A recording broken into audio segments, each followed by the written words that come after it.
Pinuri ng netizens ang tapang ng isang pulis sa Pagadian matapos niyang mapigilan ng isang lalaking nag-aamok habang may dalang itak sa loob ng bus terminal sa Barangay Bulatok, Pagadian City. Kinilala ang nasabing pulis na si Police Staff Sergeant Rex Muñeza na agad na kumilos upang mapahinto ang lalaki na ayon sa mga saksi ay nasa ilalim ng matinding depresyon. Napansin umano siyang nakikipagtalo ngunit wala namang ibang tao sa kanyang paligid. Nang lapitan ng mga pulis upang sitahin, tumanggi ang lalaki na isuko ang kanyang dala at nakipagtalo pa sa mga otoridad.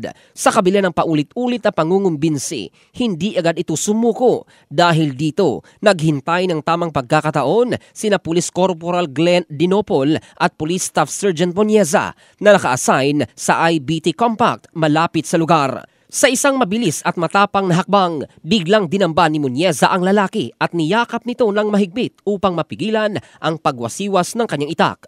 Sa tulong ng iba pang tao sa paligid, tuluyang napayapa ang sitwasyon.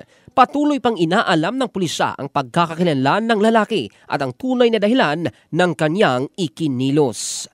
In the heart of changing lives, ito si Jofel Candado ng Brigada News Philippines, the Music and News Authority.